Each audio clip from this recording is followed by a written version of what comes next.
வணக்கம் நண்பர்களே. இன்றைக்கி பல்லாவரம் சந்தையில் நம்ம ஒரு ஐபேட் வாங்கலான்னு பார்த்துட்ருக்கோம். இன்றைக்கி எதாவது கிடைக்குதான்னு பார்ப்போம்.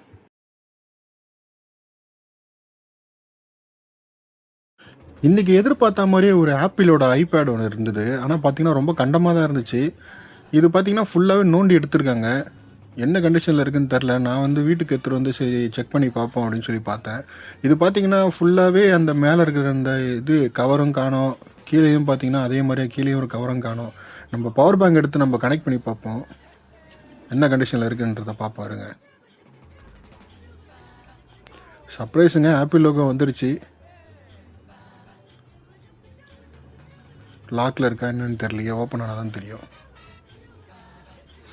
லாக் இல்லைங்க, சூப்பருங்க, நிஜமாக வருத்துதாங்க.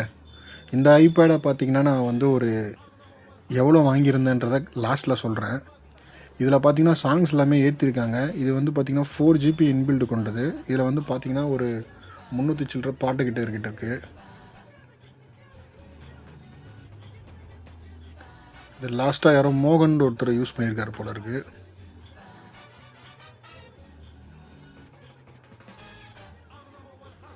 டச் எல்லாமே கொஞ்சம் நல்லா தான் ஒர்க் ஆகுது. ஆனால் பட்டன்ஸ் தான் கொஞ்சம் இதுவாக இருக்குது. அந்த ரொட்டேட் பண்ணும்போது பாருங்கள், டச் எல்லாமே கொஞ்சம் ஃபாஸ்ட்டாக தான் இருக்குது. பட்டன்ஸ் தான் அங்கங்கே ஒர்க் ஆக மாட்டேங்குது. இவ்வளோ நம்பியுமே பார்த்திங்கன்னா வேலை செய்யுது, அதுவே பெரிய விஷயம். இதில் பேட்ரி ப்ராப்ளமா, அதனால தான் கழட்டி மாட்டுறதுக்கு ட்ரை பண்ணியிருக்காங்க போல். அது ஒர்க் ஆகலை. இது நான் ஒரு 400 ருபீஸ்க்கு வாங்கினேங்க பல்லாவரம் சந்தையில். இந்த ஐபேடை பற்றி தெரியணுன்னா 90s கிட்ஸு கேட்டால் தெரியும். ஏன்னா அந்த நாளில் நம்மளால் இதை வாங்க முடியாது. அப்போல்லாம் ரொம்ப ரேட் ரொம்ப அதிகமாக இருந்துச்சு. அந்த டைமில் வாங்க முடியாது. வேறு யாருன்னா வச்சுருப்பாங்க, அதை பார்த்து இது பண்ணிக்குவோம்.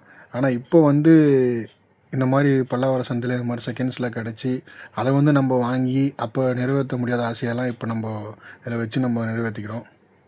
இது போல் வீடியோஸ் தெரிஞ்சுக்க நம்ம சேனலை கொஞ்சம் சப்ஸ்கிரைப் பண்ணிக்கோங்க. தேங்க்யூ.